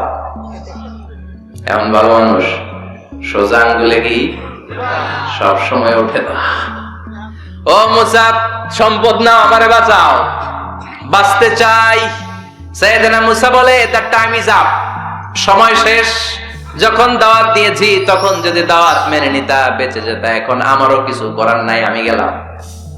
ইয়াতাজালজালু ফিল আরদ হাত্তা ইয়াউমুল কিয়ামা, প্রতিদিন সহিহ বুখারীর বর্ণনা 1 বিঘত পরিমাণ আল্লাহ তাআলা জমিনকে আদেশ দিয়েছেন কারুন এবং তার সম্পদকে প্রতিদিন 1 বিঘত করে জমিনের ভেতরে নিতে থাকবে, up to the day of judgement, কিয়ামত পর্যন্ত কারুন তার সম্পদ সহ জমিনের ভিতরে যেতেই থাকবে, যেতেই থাকবে। চিল্লায়ে পড়েন সুবহানাল্লাহ। এজন্য আল্লাহ বললেন, সম্পদ তোমারে বাঁচাতে পারে না, ক্ষমতা তোমারে বাঁচাতে পারে না, বাঁচাতে পারে একজন, তিনি কে? আল্লাহকুমুত তাকাসুরু হাত্তা যুরতুমুল মাকাবির, দুনিয়ার সম্পদের লোভে পড়ে আখিরাতকে তোমরা বেমালুম ভুলে গিয়েছো। এই গাফলতি তোমাদের থামবে না যতক্ষণ না তোমরা কবরে ঢুকবা। কার কথা? আল্লাহ। এজন্য যাকাত দেওয়ার দরকার আছে না নাই? এলাকায় তো এসে গল্প শুনলাম, অনেক বিজনেস ম্যাগনেট আছে, আশা করি তারা যাকাতও দেয়, ঠিক কি না? আপনাদের মধ্যে থেকে যারা ধনী আছে তাদেরকে পৌঁছাবেন যে যাকাত না দিলে কারণের মতো পরিণতি করে দিতে পারে কে? আল্লাহ। সম্পদগুলো কিয়ামতের দিন পেঁচাতে পেঁচাতে কোমর পর্যন্ত পেঁচাবে, আবার পেঁচাতে পেঁচাতে গলা পর্যন্ত পেঁচিয়ে ছবল দিয়ে বলবে, আনা মালুক আনা কানজু, আনা মালুক, আমি তোর মাল, আমি তোর সম্পদ, আনা কানজু, আমি তোর ব্যাংক ব্যালেন্স, আমারে খা। এক একটা ছবলের চোটে পুরো দেহটা 70 গজ জমিনের ভেতরে চলে যাবে। এজন্য আল্লাহ বললেন, আল্লাহকুমুত তাকাসুরু হাত্তা যুরতুমুল মাকাবির, দুনিয়ার প্রাচুর্যতা তোমাদেরকে মোহাচ্ছন্ন করেছে। আমরা মোহের মধ্যে পড়ে আছি, ঠিক কি না?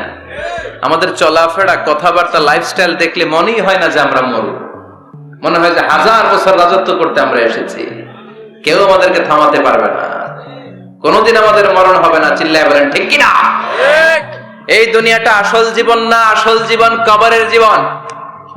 এই দুনিয়ার দৃষ্টান্ত আল্লাহর কাছে হলো 4টা স্বর্ণের টুকরার মতো আর 3টা লাশের মতো। স্বর্ণের টুকরা কয়টা? লাশ কয়টা?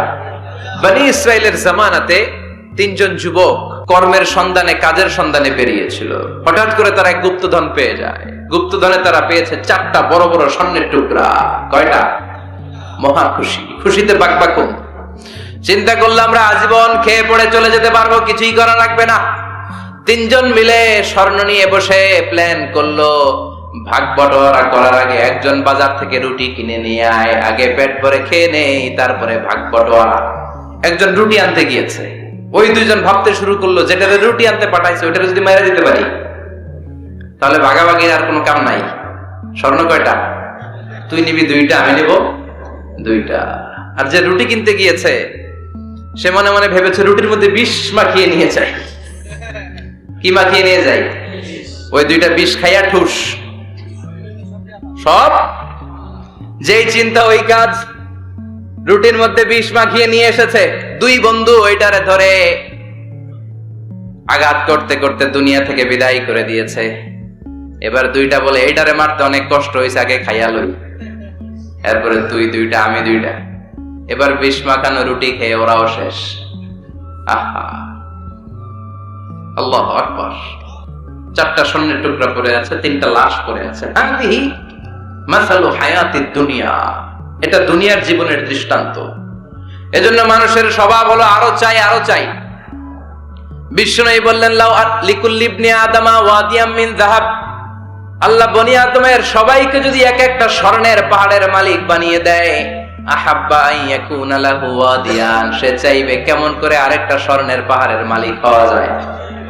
ও মিয়া, আমার যদি একটা স্বর্ণের পাহাড়ের মালিক বানায় দেয়, আমার 14 পুরুষ সেই স্বর্ণের পাহাড় বেচা খেয়ে শেষ করতে পারবো? তা আরেকটা দিয়ে আমি কি করব? সবাইকে যদি এক একটা স্বর্ণের পাহাড়ের মালিক বানিয়ে দেয়া হয়, তারপরে প্রত্যেকে চাইবে কেমন করে আরেকটা পাহাড়ের মালিক হওয়া যায়। কারণ ওই যে খাই খাই, আরো লাগবে, আরো লাগবে। ওয়ালাই ইয়ামলা আফাহু ইল্লা তুরাব। কবরের মাটি ওর মুখে ঢোকার আগ পর্যন্ত ওর এই খাই খাই স্বভাবের বন্ধ হবে না। চিৎকার করে বলেন ঠিক কি না? এজন্য আল্লাহ বললেন কবরে না ঢুকলে তোমাদের এই আকাঙ্ক্ষা থামবে না, লোভ লালসা বন্ধ হবে না। হাত্তা যুরতুমুল মাকাবির, কবরে তোমাদেরকে যেতেই হবে, মরতে তোমাদেরকে হবে। এই পৃথিবীতে কেউ থাকার জন্য আসে নাই, জোরে বলেন ঠিক কি না? মরতেই হবে, যেতেই হবে, চলে যেতেই হবে। এজন্য বিশ্বনবী বলতেন আকসিরু যিকরা হাযিমিল লাযাত। জীবনের সব স্বাদ আল্লাহকে নিঃস্বাদ করে দেয়, পানসা করে দেয়। ওই মৃত্যুর কথা বেশি বেশি স্মরণ করবা। জীবনের স্বাদ আল্লাহ সব কিছুকে পানসা করে দেয়। কোন জিনিস? মরণ। চিল্লায় বলেন কোন জিনিস? আর জোরে বলেন কোন জিনিস?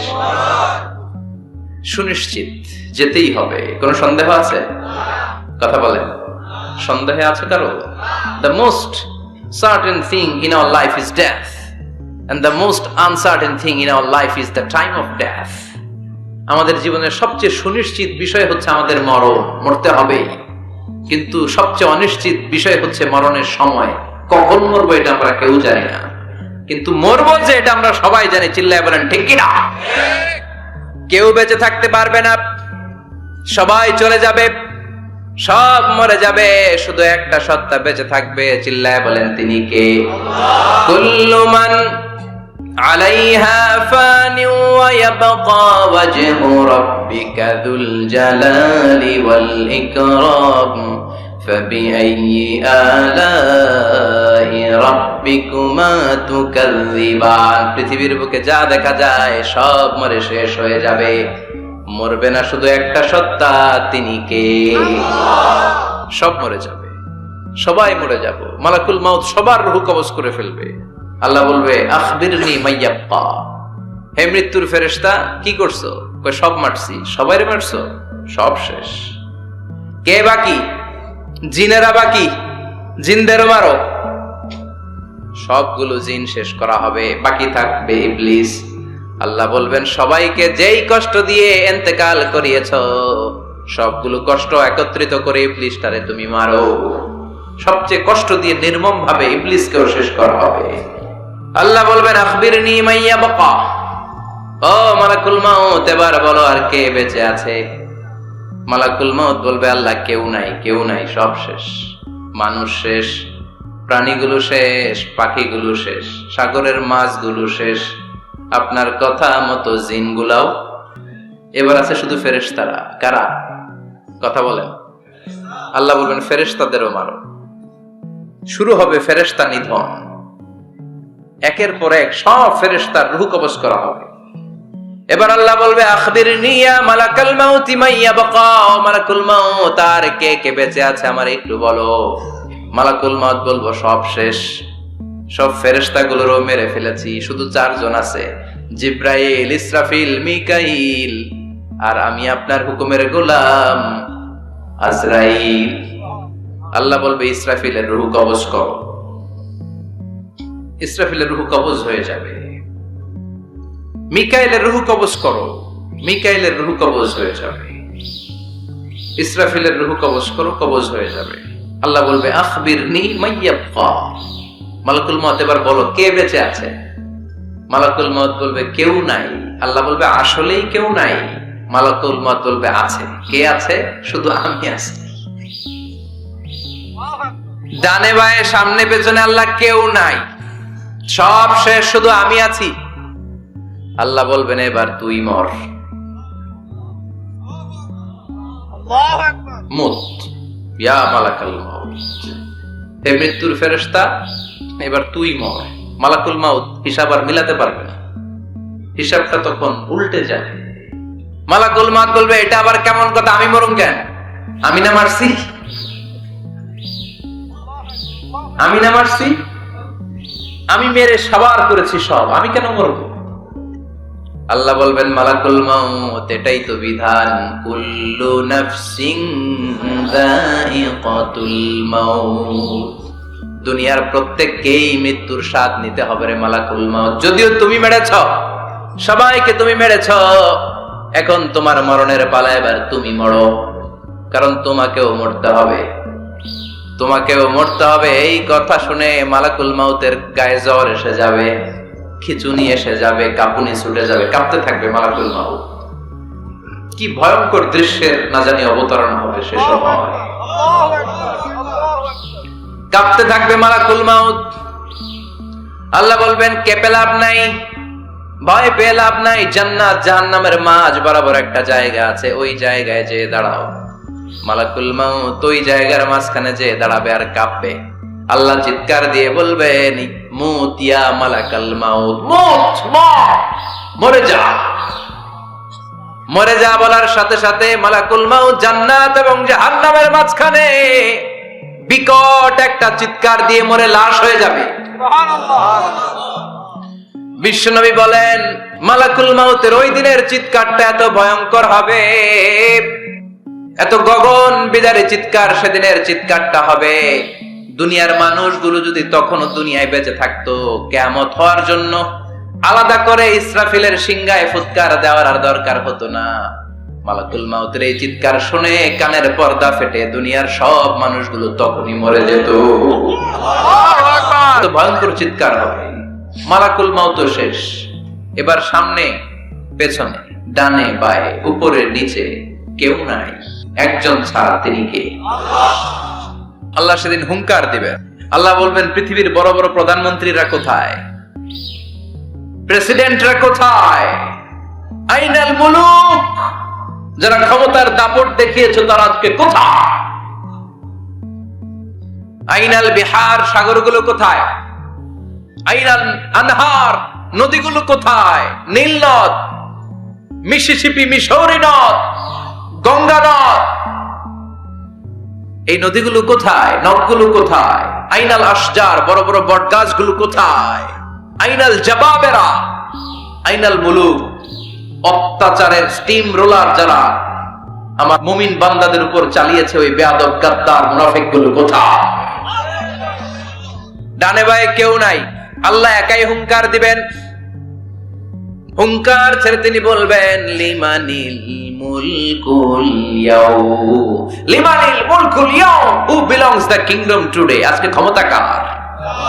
চিৎকার করে বলেন আজকে ক্ষমতা কার?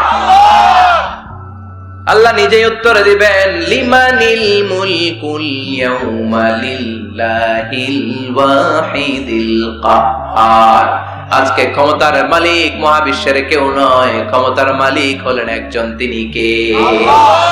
কেউ থাকবে না, সব চলে যাবে, একজন ছাড়া, তিনি কে? এজন্য আল্লাহ বললেন আলহাকুমুত তাকাসুরু হাত্তা যুরতুমুল মাকাবির, দুনিয়ার লোভ লালসা তোমাদেরকে মোহাচ্ছন্ন করে রেখেছে, এই মোহ কোনোদিন তোমাদের কাটবে না হাত্তা যুরতুমুল মাকাবির, যতদিন না কবরে ঢুকবা। চিল্লায় বলেন ঠিক কিনা? এজন্য বিশ্বনবী বলতেন কবর হলো জাহান্নামের প্রথম স্টেশন, কবর হলো আখিরাতের প্রথম স্টেশন। কবরের এই স্টেশনে যদি মাফ পাওয়া যায়, সামনে যতগুলো স্টেশন পার হতে হবে সবগুলারে সহজ করে দিবে কে? আর কবরের স্টেশনে যদি গন্ডগোল লাগে, সামনে আরো গন্ডগোল আছে না নাই? বেশি না কম? এজন্য বিশ্বনবী বলতেন আল কবর ইম্মা রাউদাতুম মিন রিয়াদিল জান্নাহ আও হুফরাতুম মিন হুফারিন নার। কবর হয়তো কারো জন্য জান্নাতের বাগান, কিংবা কারো জন্য জাহান্নামের গর্ত। আমরা আল্লাহর কাছে দোয়া করি, আল্লাহ আমাদের সকলের কবর গুলোরে জান্নাতের বাগান বানিয়ে দাও। এজন্য বিশ্বনবী সব সময় দোয়া করতেন, আল্লাহুম্মা ইন্না নাউযু বিকা মিন আযাবিল কবর। ও আল্লাহ, কবরের আযাব থেকে তুমি আমাদের বাঁচাও। পড়ে না আমিন। বিশ্বনবী বলতেন, আমি দেখেছি কবরের মধ্যে তোমাদেরকে প্রশ্ন করা হবে, কবরে তোমাদের পরীক্ষা নেওয়া হবে। পুরো দুনিয়াটাই যেমনি পরীক্ষা, আখিরাতের প্রথম স্টেশন কবরেও পরীক্ষা আছে না নাই? প্রশ্ন আছে না নাই? কয়টা? জোরে বলেন। মুমিনদের জন্য 4টা, কাফিরদের জন্য 3টা। ভালো করে জানেন, চিল্লায় বলেন মুমিনদের জন্য কয়টা, কাফিরদের কয়টা? প্রশ্নপত্র ফাঁস করে দিছে কে? কথা কন। এরপরও যদি ফেল করি, দোষ কার? দোষ আমাদের, আমাদের দোষ। কবর দেওয়ার পরে 40 কদম যখন আত্মীয়রা চলে যায়, 2জন ফেরেশতা আসবে, বসাবে। এই ঘটনাটা আমারও ঘটবে, আপনারও ঘটবে, বিশ্বাস হয়? প্রস্তুত আছেন তো? বসিয়ে দেওয়া হবে। মুমিন বান্দাকে প্রথম প্রশ্ন করবে, আমার রব্বুক, তোর রবের নাম কি? মুমিন বান্দা বলিষ্ঠ কণ্ঠে বলে দিবে, আল্লাহ আমারে রব, এই রবি আমার সব। পড়েন, আল্লাহ আমারে রব, এই রবি আমার সব। দমে দমে তনু মনে তারি অনুভব। তোমার দুনিয়াতে আমি যেদিকে তাকাই, অথই নেয়ামাতে ডুবে আছি সবাই। পাক পাখালির গানে শুনি তাসবিহ কলরব, তাসবিহ কলরব। আল্লাহ আমার রব, এই রবি আমার সব। পড়েন আমিন। আমরা যেন আল্লাহ বলিষ্ঠ কণ্ঠে বলতে পারি, আল্লাহ আমার রব, তুমি কবুল করো। পড়েন আমিন। প্রথম প্রশ্ন খালাস। দ্বিতীয় প্রশ্ন, আমা দীনুক, তোর দিনের নাম কি, ধর্মের নাম কি? চিৎকার দিয়ে আমরা বলবো আমাদের ধর্মের নাম। তৃতীয় প্রশ্ন করা হবে, মান হাযার রাজুল, দেখো তো এই লোকটারে চিনো কিনা, এই লোকটারে চিনা চিনা লাগে কিনা। আমরা বলবো চিনি, মানি এই লোকের জন্য আমরা দুনিয়াতে সব করতে রাজি ছিলাম। এই লোকের জন্য আমরা দেহের প্রাণ ঢালা উচ্ছ্বাস ছিল আমাদের হৃদয়ে।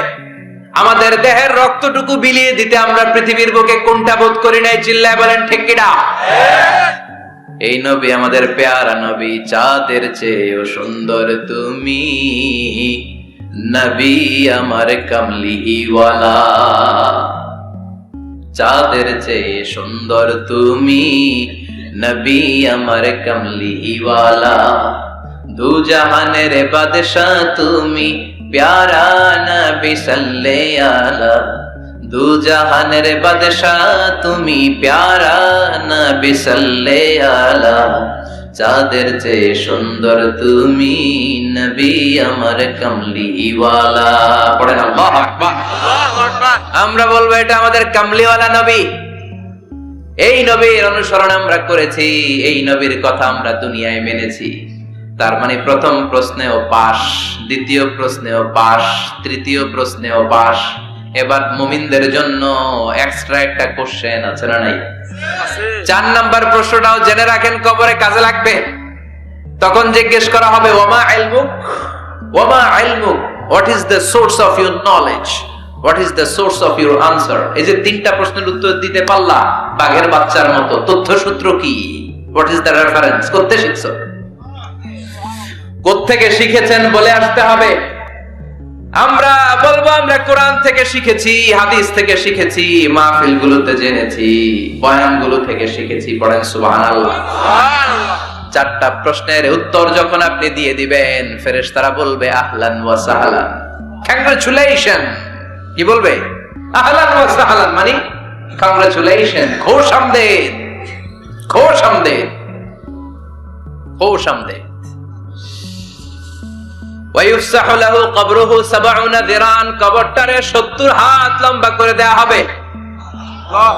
ওয়ায়ুফতাহু লাহু বাবুন ইলাল জান্নাহ, জান্নাতের দিকে একটা দরজা সেট করে দেয়া হবে। ওই জায়গা দিয়ে, দরজা দিয়ে জান্নাতের এয়ার কন্ডিশনের ঘরগুলো থেকে ঠান্ডা হিমেল বাতাস আর সুগন্ধ এসে কবরটারে আমোদ করে দিবে। সুবহানাল্লাহ। ওয়ায়ুলবাসু মিন লিবাসিল জান্নাহ, জান্নাতের চমৎকার একটা পোশাক পরিয়ে দেয়া হবে। সুবহানাল্লাহ। আর বলা হবে নাম কানাউমিল আরুস, বাসর রাতে বর যেমনি কনেকে নিয়ে আনন্দের ঘুম দেয়, তুমিও একটা ঘুম দাও। সুবহানাল্লাহ পড়েন।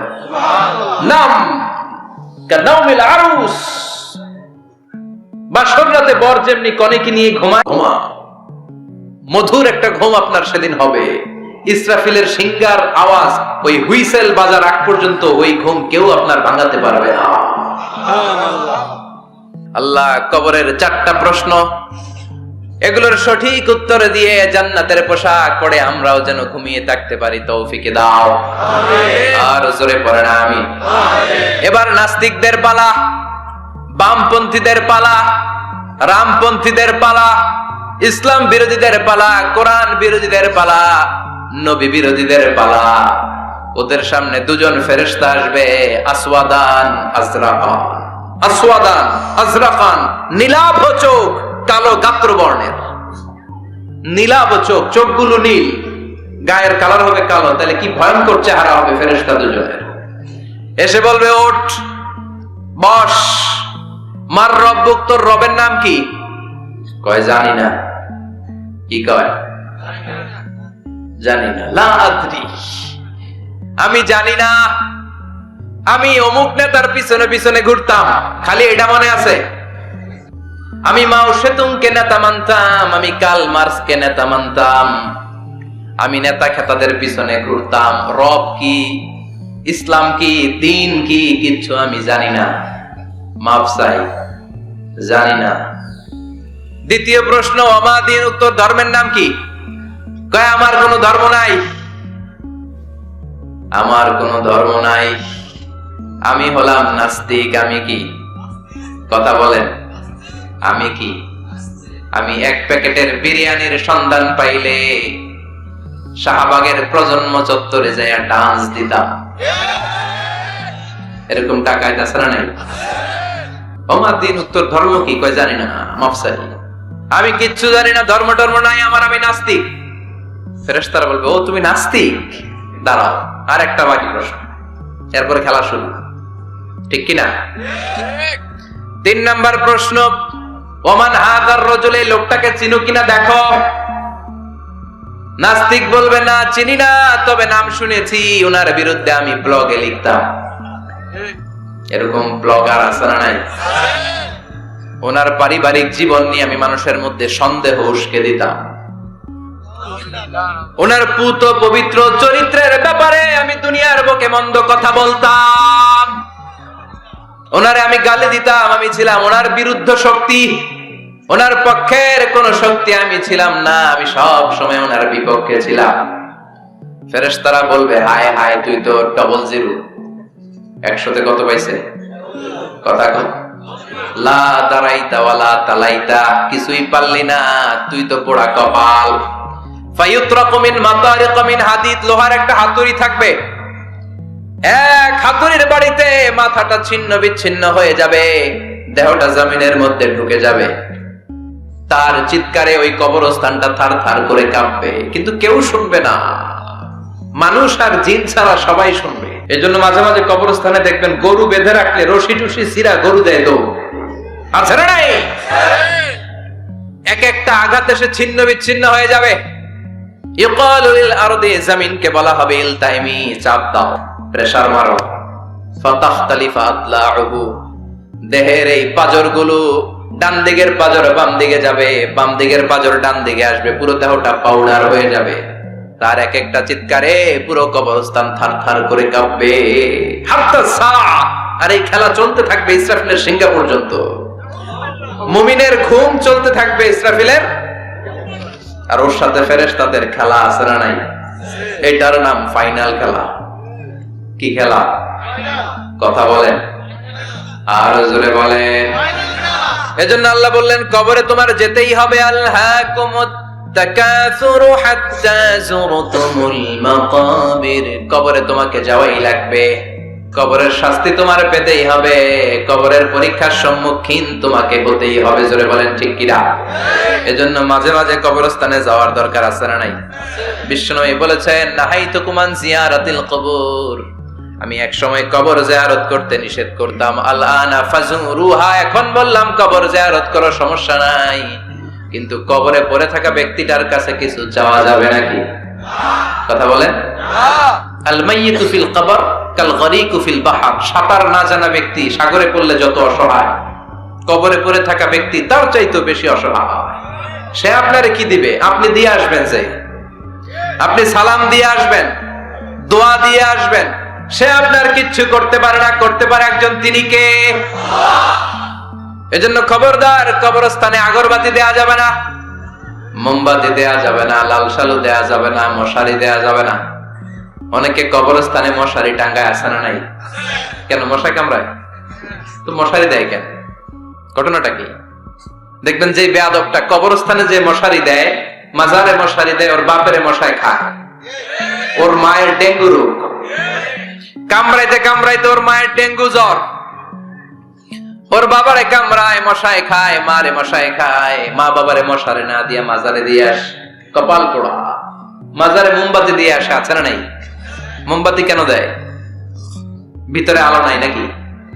আহা, কপাল পোড়া। মোমবাতি দিবেন যেখানে ইলেকট্রিসিটি নাই, যেই ঘরে আলো নাই ওই ঘরে আলো দিলে আপনার বাবার কবরে আলো দিয়ে দিবে কে? আর মাজারে যায় মোমবাতি দেয়, ছাগল দেয়, গরু দেয়, মানত করে, আছে না নাই? মানত করতে হবে একজনের নামে। ইন্নী নাযারতু লিররহমানি সাওমা, আল্লাহ ছাড়া কারো নামে মানত করা চলবে না। এজন্য খবরদার, কবর জিয়ারত করবে। এজন্য কবরে গেলে মনটা নরম করে দেয় কে? আল্লাহ। বাবার কবর মাঝে মাঝে জিয়ারত করবেন, কবর জিয়ারতে বাধা নাই, কিন্তু কবরে পড়ে থাকা ব্যক্তির কাছে যাওয়া যাবে না। যাবেন কার কাছে? আল্লাহ। বিশ্বনবীর কবরের সামনে যে যদি কিছু চান, সৌদি আরবের পুলিশ পিটায়া মসজিদ থেকে বের করে দিবে। বিশ্বনবীর কবরের সামনে হাত পাতলে হাতে বাড়ি মারে, আছে না নাই? দেখছেন না? বলে অ্যাবাউট টার্ন, পিছনে ঘুরেন, কিবলা তো ওইদিকে, কিবলার মালিক আল্লাহর কাছে যাও। দিতে পারে তো একজন। এজন্য খবরদার, কবরে যে কিছু চাওয়া যায় না। কবরে জিয়ারত করবেন, যে সালাম দিবেন, কি দিবেন?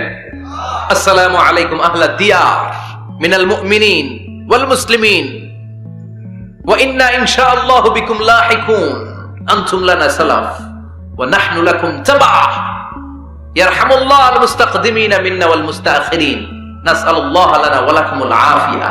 বিশ্বনবী কবর দেখলে এই লম্বা দোয়াটা পড়তেন, চিল্লায় পড়েন সুবহানাল্লাহ। এর মানে হলো কবরবাসীরা সালাম, আল্লাহ আপনাদের উপর রহমত করুক, আপনারা নিচে আমি উপরে, তার মানে এই না আমি একদিন আসবো না। সবার গন্তব্য একটা, দ্য সেম ডেস্টিনেশন। আপনারা হয়তো কিছুদিন আগে গিয়েছেন, কিছুদিন পরেই আমরা আসতেছি। কথা বলেন, এটা মাথার মধ্যে ঢুকিয়ে দেয় কে? এজন্য কবর জিয়ারতের দরকার আছে না নাই? এজন্য আল্লাহ বললেন আলহাকুমুত তাকাসুরু হাত্তা যুরতুমুল মাকাবির, দুনিয়ার ভোগের সামগ্রী তোমাদেরকে পাগল বানিয়ে দিয়েছে, কবরে না ঢোকা পর্যন্ত তোমাদের এই গাফলতি কোনোদিন শেষ হবে না। এরপর আল্লাহ বললেন কাল্লা, নেভার, কখনো না। তোমরা যে ভাবতেছো টাকা পয়সা ক্ষমতা তোমারে বাঁচিয়ে রাখবে, পারবে নাকি? কাল্লা সাউফা তা'লামুন, অচিরেই জানতে পারবা আসল ঘটনা কি। সুম্মা কাল্লা সাউফা তা'লামুন, অচিরেই জানবা কবরের জগৎটা কত ভয়াবহ। এজন্য বিশ্বনবী বলতেন প্রত্যেক নামাজি সালাম ফেরানোর আগে আল্লাহর কাছে চারটা জিনিস থেকে পানা চাওয়া। কয়টা? এক হলো কবরের আযাব, দুই হলো জাহান্নামের আযাব, তিন হলো দিন দুনিয়ার ফিতনা, চার হলো দাজ্জালের ফিতনা। বিশ্বনবী সালাম ফেরানোর আগে পড়তেন আল্লাহুম্মা ইন্না নাউযু বিকা মিন আযাবিল কবর ওয়া নাউযু বিকা মিন আযাবি জাহান্নাম ওয়া নাউযু বিকা মিন ফিতনাতিল মাহইয়া ওয়াল মামাত ওয়া নাউযু বিকা মিন ফিতনাতিল মাসীহিদ দাজ্জাল। পড়েন আমিন। এই দোয়াগুলো পড়ার দরকার আছে না নাই? এরপর আল্লাহ বললেন কাল্লা লাউ তা'লামুনা ইলমাল ইয়াকিন, যেদিন তুমি মৃত্যু নিজ চোখে দেখবা ওই দিন তোমার যে এক্সপেরিয়েন্স হবে ওয়াজ শুনে সেটা কোনোদিন হবে না। ইয়াকিন তিন ধরনের, একটা ইলমুল ইয়াকিন, মরতে হবে, এটা যখন জানি ইলমুল ইয়াকিন। এবার একদিন সামনে একজনের দেখলাম মরে গেছে, এটা হচ্ছে আইনুল ইয়াকিন, দেখলাম। আর যেদিন নিজে মরবো এটার বলে হাক্কুল ইয়াকিন, ঠিক কি না? এজন্য আল্লাহ বললেন গোলাম লাতারাউন্নাল জাহিম, সেদিন কবর তোমরা দেখবা, সেদিন জাহান্নামের টকবগে আগুন তোমরা দেখবা। জাহান্নামের আগুন দুনিয়ার আগুনের মতো নাকি? কথা কন। জাহান্নামের আগুনকে আল্লাহ বলেছে নারুল্লাহ, এটা আল্লাহর আগুন। কার আগুন? গ্যাসের চুলা দিয়ে আমরা ঘরে যে তরকারি পাকাই যে আগুন দিয়ে, এই আগুন জাহান্নামের আগুন একরকম? 70 গুণ বেশি তেজওয়ালা। দুনিয়ার আগুন হাতে লাগলে হাত জ্বলে, পায়ে লাগলে পা জ্বলে। জাহান্নামের আগুন দেহের যেখানেই লাগুক না, আগে কলিজাটা জ্বলে যাবে। আগে কোন জায়গাটা জ্বলবে? নারুল্লাহিল মুখদা আল্লাতী তাত্তালিউ আলাল আফইদা, আগে কলিজাটা ছারখার। সেদিন তোমরা সেই ভয়ঙ্কর দোজখ দেখবা। সুম্মা লাতারাউন্নাহা আইনাল ইয়াকিন, চাক্ষুষ দেখবা। সুম্মা লাতুসআলুন্না ইয়াওমা ইযিন আনিন নাঈম, সেদিন আল্লাহর দেয়া সবগুলো নেয়ামতের ব্যাপারে তোমাদের জিজ্ঞেস করবে কে? লাতুসআলুন্না ইয়াওমা ইযিন আনিন নাঈম। বিশ্বনবী একদিন রাতের বেলা ক্ষুধার্ত, প্রচন্ড ক্ষুধা।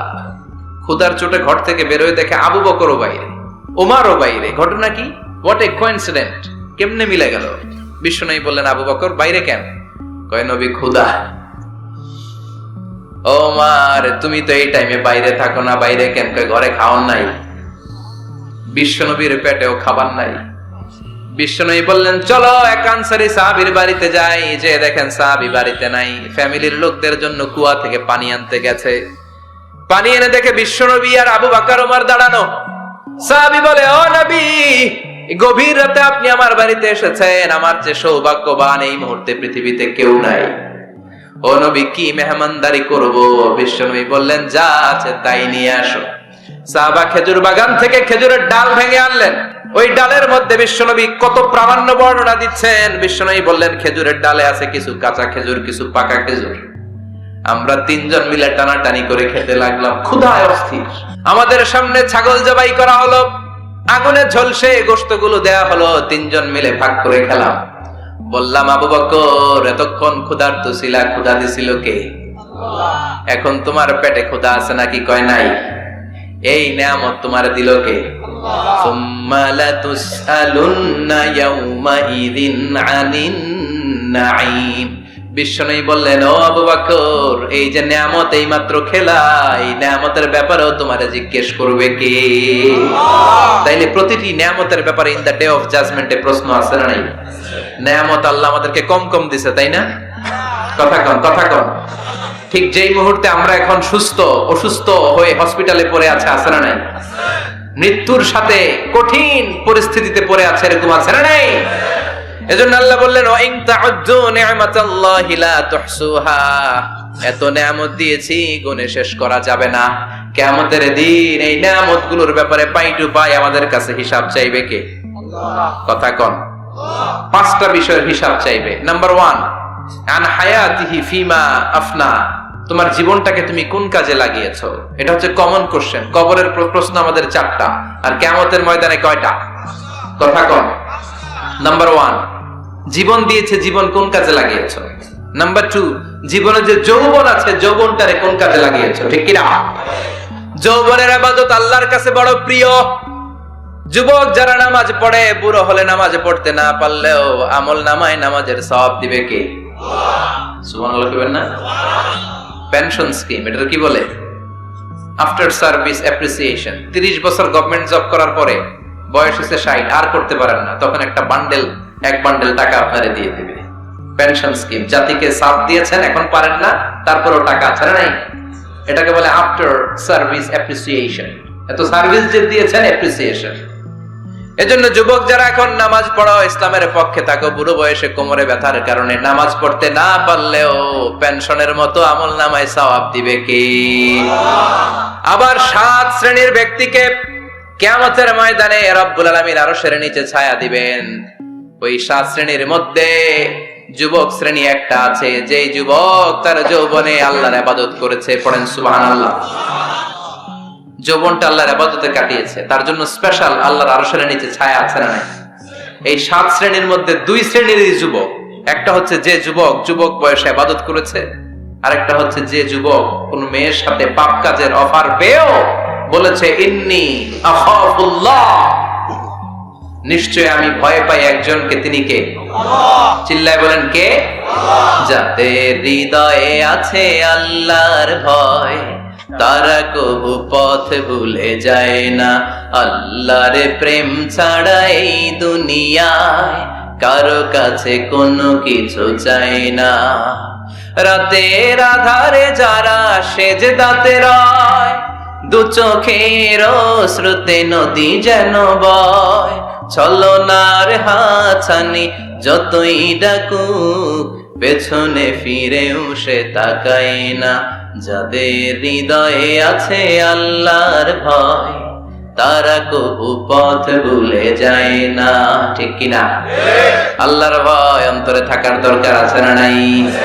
এজন্য এই 5টা প্রশ্নের উত্তর না দিয়ে কোন বনি আদম কিয়ামতের দিন পা নাড়াতে পারবে? আল্লাহ আমরা যেন প্রশ্নগুলোর উত্তর সঠিকভাবে দিতে পারি, তুমি তৌফিক দাও। এজন্য দুনিয়ার মোহে পড়ে থাকা যাবে না, কবরের চিন্তা থাকার দরকার আছে না নাই? কবর নিয়ে ভাবতে হবে। কবর is a reminder for every মুসলিম। এই কবর গ্রেভিয়ার্ড, কবরস্থানগুলো আমাদের জন্য রিমাইন্ডার। প্রতিদিন অ্যানাউন্স হয় অমুক এলাকার অমুক ভাই আমাদের মধ্যে দুনিয়ায় নাই, তারপরও আমাদের টনক নড়ে না। ঠিক কিনা? এজন্য আল্লাহ বলেছেন আলহাকুমুত তাকাসুর, তোদের টনক নড়বে না হাত্তা যুরতুমুল মাকাবির, যতদিন না তোমরা কবরের ভেতরে না ঢুকবে। আমরা যেন কবরের প্রশ্নের জন্য প্রস্তুতি নিতে পারি, কবরের জন্য প্রিপেয়ার থাকতে পারি। আল্লাহ তুমি তৌফিক দাও। আর জোরে পড়েন আমিন। আখিরাতের প্রশ্নগুলো যেন আমরা সুন্দর করে উত্তর করে জান্নাতের অধিকারী হতে পারি। আল্লাহ তুমি তৌফিক দাও। আর জোরে পড়েন আমিন। যতগুলো কথা বললাম কোরআন সুন্নাহর আলোকে বলেছি, বানিয়ে কিছু বলি নাই। তারপরেও আমার মনের অজান্তে কোনো মিস ইনফরমেশন যদি আমার মুখ ফসকে বেরিয়ে যায়, সেগুলো যেন আল্লাহ তাআলা আমাদের স্মৃতিপট থেকে মুছে দেয়। আমরা পড়ি আমিন। সত্য, সুন্দর, কল্যাণকর, হকের পক্ষে যা বলেছি তার সবটুকু প্রথমে আল্লাহ তাআলা আমাকে এবং আপনাদের সবাইকে আমলের তৌফিক দান করুক। আমরা পড়ি আমিন। শীতকালে রাত 12টা তো মানে অর্ধেক রাত শেষ। এত রাত পর্যন্ত আপনারা বসেছিলেন। আল্লাহ আজকের এই মাহফিলটা তুমি আমাদের নাজাতের ওসিলা বানাও। যা শুনলাম যেন আমল করতে পারি, তৌফিক দাও। সুবহানাকাল্লাহুম্মা ওয়া বিহামদিকা আশহাদু আল্লা ইলাহা ইল্লা আনতা আস্তাগফিরুকা ওয়া আতুবু ইলাইক। ইয়া রাব্বি লাকাল হামদু কামা ইয়ানবাগি লিজালালি ওয়াজহিকা ওয়া আযীমি সুলতানিক। লাকাল হামদু বিল ঈমান, লাকাল হামদু বিল ইসলাম, লাকাল হামদু বিল কুরআন। আল্লাহুম্মা লাকাল হামদু কুল্লুহু ওয়া লাকাশ শুকরু কুল্লুহু ওয়া ইলাইকা ইয়ারজিউল আমরু কুল্লুহু আলানিয়াতুহু ওয়া সিররুহু। ফাআহলুন আনতা আন তুহমাদ ওয়া আহলুন আনতা আন তু'বাদ ওয়া আনতা আলা কুল্লি শাইইন কাদির। লাকাল হামদু হাত্তা তারদা ওয়া লাকাল হামদু ইযা রাদিত ওয়া লাকাল হামদু বা'দা আর-রিদা। লাকাল হামদু হামদাল হামিদিন, হামদাশ শাকিরিন, হামদায যাকিরিন, হামদান ইউয়াফি নি'আমাহু ওয়া ইউদাফি'ু নিকমাহু ওয়া ইউকাফি'ু মাযীদাহু। لك الحمد كما ينبغي لجلال وجهك وعظيم سلطانك. اللهم اهدنا فيمن هديت وعافنا فيمن عافيت وتولنا فيمن توليت وبارك لنا فيما أعطيت وقنا واصرف عنا برحمتك شر ما قضيت إنك تقضي بالحق ولا يقضى عليك. اللهم لا تدع لنا ذنبا في مقامنا هذا إلا غفرته ولا دينا إلا قضيته ولا مريضا إلا شفيته ولا مجاهدا في سبيلك إلا نصرته ولا حاجة من حوائج الدنيا إلا وفيتها يا الله. اللهم اجعل القرآن العظيم ربيع قلوبنا ونور صدورنا وجلاء أحزاننا وذهاب همومنا وغمومنا واجعله شفيعنا يوم الحساب وارزقنا تلاوته آناء الليل وأطراف النهار ربنا ظلمنا أنفسنا وإن لم تغفر لنا وترحمنا لنكونن من الخاسرين ربنا آتنا في الدنيا حسنة وفي الآخرة حسنة وقنا عذاب النار রব্বুল আলামিন আমাদের হাতগুলো তুমি কবুল আর মঞ্জুর করে দাও আমাদের জীবনের সব গুনাহ তুমি মাফ করে দাও আমাদের গুনার কোনো শেষ নাই সীমা নাই আমাদের গুনার কোনো শেষ নাই সীমানা নাই রব্বুল আলামিন আমরা গুনাহগার গুনাহ আমাদের বেশুমার আমাদের গুনাহ যত বড়ই হোক তোমার রহমান নামের দরিয়া তার চাইতেও বড় রব্বুল আলামিন আমাদের সব গুনাহগুলোকে maaf করে দিয়ে আমাদেরকে মাসুম বানিয়ে দাও আজকের মাহফিলটারে কবুল আর মঞ্জুর করে দাও যারা টাকা দিয়ে পয়সা দিয়ে বুদ্ধি আর পরামর্শ দিয়ে মাহফিলটারে সার্থক করলো আল্লাহ মাহফিলটারে নাজাতের ওসিলা বানাও আমার যুবক ভাইদেরকে তুমি কবুল করে নাও তারা যদি ইসলামকে মানে বাংলাদেশে ইসলাম প্রতিষ্ঠা আমাদের জন্য সহজ হয়ে যাবে আমার প্রত্যেকটা যুবক ভাইদেরকে সৈয়দনা হামজার মতো ওমর ফারুকের মতো কবুল করে দাও পর্দার অন্তরালে মায়েরা বোনেরা দোয়া চেয়েছে আল্লাহ সাইয়্যিদাতুনা ফাতিমার মতো আয়েশার মতো খাদিজাতুল কুবরা তাহেরার মতো আমার বোনদেরকেও কবুল করে দাও আমাদের ফ্যামিলি গুলোরে জান্নাতি ফ্যামিলি হিসেবে কবুল করে দাও আমাদের ছেলে মেয়েগুলোরে মানুষের মতো মানুষ বানাও আল্লাহ 5 ওয়াক্ত সালাত যেন জামাতের সাথে আদায় করতে পারি তৌফিক দাও আল্লাহ দুনিয়ার মোহে পড়ে তোমার যেন ভুলে না যাই কবরের প্রস্তুতি যেন নিতে পারি কবরের ভয় যেন আমাদের অন্তরে থাকে তুমি তৌফিক দাও রব্বুল আলামিন ফাজিল মাদ্রাসা কামিল পর্যন্ত উত্তীর্ণ হওয়ার জন্য যা যা করা দরকার ব্যবস্থা করে দাও এই মাদ্রাসার শিক্ষক মণ্ডলীকে কবুল করে নাও গভর্নিং বডিতে যারা আছে কবুল করে নাও ছাত্র ছাত্রীদেরকে যুগ শ্রেষ্ঠ আলেম বানিয়ে দাও রব্বুল আলামিন আমাদের আব্বা আম্মা যাদের বেঁচে আছে হায়াতে তাইয়্যিবা দান করে দাও আমাদের যত মৃত আত্মীয় স্বজন কবরের বাসিন্দা কবরগুলোরে জান্নাত বানিয়ে দাও রব্বুল আলামিন যারা ব্যবসা করে ব্যবসায় বরকত দিয়ে দাও চাকরি করে চাকরিতে বরকত দিয়ে দাও যাদের কাঁধে ঋণের বোঝা ঋণ হালকা করে দাও রব্বুল আলামিন আমার ভাইদের মনের সব নেক মাকাসেদ পূরণ করে দাও বাংলাদেশের উপর তুমি তোমার খাস রহমত বরকত নাজিল করে দাও নেয়ামত দিয়ে তুমি আমাদের জীবনটারে ধন্য করেছো রে মাওলা তোমার নেয়ামতের শুকরিয়া কোন ভাষায় আমরা করব এই সুন্দর ভাষা তোমাদের জানা নাই